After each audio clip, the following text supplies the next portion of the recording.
자영업자들이 지원받을 수 있는 게 점포 철거비 지원입니다. 폐업한 이후에 재취업하는 과정이나 어디에 이제 재창업할 수 있는지에 대한 컨설팅까지 다 하고 있고요. 개인 회생까지 하면 남아있는 채무까지 모두 면책을 받을 수가 있기 때문에 같이 활용하면 좋은 제도라고 생각합니다.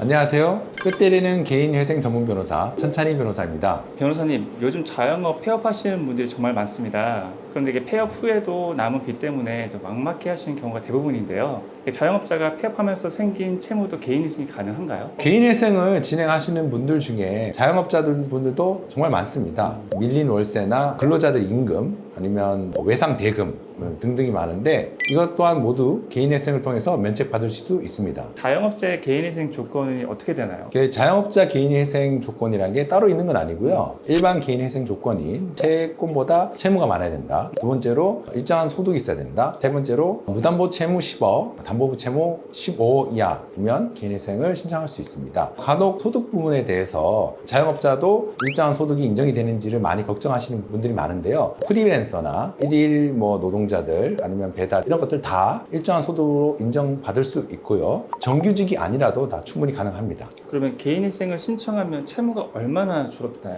보통 일반적으로 저희가 면책률을 따지자고 한다면 70%에서 많게는 90%까지 면책받을 수 있습니다. 예를 들어 채무가 2억 있다 치고 월 소득이 200만 원이라고 한다면 개인회생 요건을 보통 이제 3년 변제하는 계획을 잡고 있기 때문에 그리고 1인으로 치면 1인의 생활비가 보통 100만 원 인정을 받는다고 합니다. 그러면 100만 원을 3년 동안 갚게 되면 3,600만 원이 되는 거죠. 3,600만 원을 2억에 빼면 그만큼 이제 면책이 되는 거죠. 여기 생활비에서 내가 생활비를 더 내야 된다라고 한다면 병원비 또는 차량비, 추가적인 생활비로 인정받을 수도 있기 때문에 월에 50만 원씩 갚을 수 있는 그렇게 되면 면책률은 더 높아지게 되는 거죠. 그럼 자영업자가 이게 개인 회생에서 가장 많이 하는 실수나 좀 주의사항이 있을까요? 개인 회생 하시는 분들이 일반적으로 많이 하시는 실수 중에 하나가 특정인한테 내가 돈을 갚는 편파 변제라고 하죠. 법원에서 정말 안 좋게 보는 케이스 중에 하나인데 이거는 사실 속이게 되는 거거든요. 내가 돈이 있는데 어떤 사람한테 특정하게 돈을 갚는 거는 개인 회생을 진행하다가도 나중에 이제 폐지될 수 있는 그런 위험이 있습니다. 또 실수 하나가 다른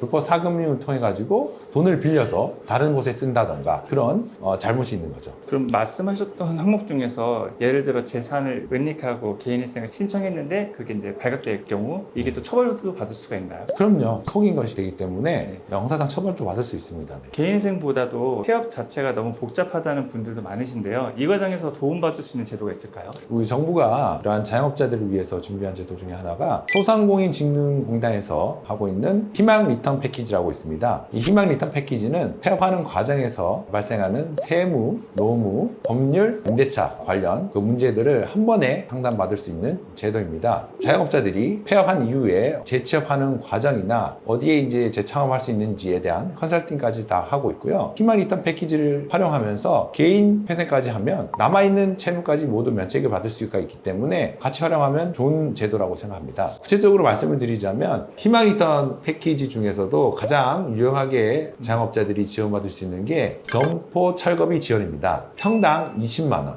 최대 400만 원까지 지원을 받을 수가 있고요. 이게 철거비 업체의 세금 계산서를 기준으로 지원받을 수 있기 때문에 원상복구 비용을 최대한 줄일 수가 있습니다. 변호사님 방금 철거비 지원 말씀해 주셨는데 사실은 요즘 철거하는데 이 400만 원 갖고는 안 되거든요. 보통 철거할 때도 막 1,000만 원, 2,000만 원 들어가는 경우도 있는데 그렇게 큰 비용이 나올 때는 어떻게 해야 되나요? 크게 두 가지로 나눠볼 수 있습니다. 첫 번째로는 희망 리턴 패키지를 통해서 철거 비용을 지원받은 다음에 400만 원만큼 원상복구 비용을 줄일 수가 있어서 그 방법을 하시면 되고요. 두 번째로는 이러한 리턴 패키지를 이용하지 않고 임대인이 임차인한테 청구할 수 있는 그 채권 자체를 개인회생 채권으로 넣어서 나중에 면책받는 방법을 활용할 수도 있습니다. 근데 지금 채무가 적어서 개인 회생이 필요 없는 경우도 있잖아요. 자영업자분들 중에서. 네. 그럴 경우에도 이렇게 말씀하셨던 폐업 지원금 400만 원을 받을 수가 있는 건가요? 네, 그럼요. 희망 리턴 패키지는 개인회생과는 전혀 별개의 제도이기 때문에 희망 리턴 패키지에 해당되는 사람이라면 개인회생과 상관없이 모두 지원을 받을 수가 있습니다. 마지막으로 폐업을 앞두고 계시거나 이 폐업하셔서 빚 때문에 고민하시는 분들께 좀 좀 할 말씀 해주신다면. 올바른 절차를 밟는다면 충분히 채무를 정리할 수 있고 몇 년 안에 안정적인 일상생활을 되찾을 수 있습니다. 오늘 영상이 많은 채무로 고민 중이신 자영업자분들에게 실질적인 도움이 되었으면 좋겠습니다. 시청해 주셔서 감사합니다.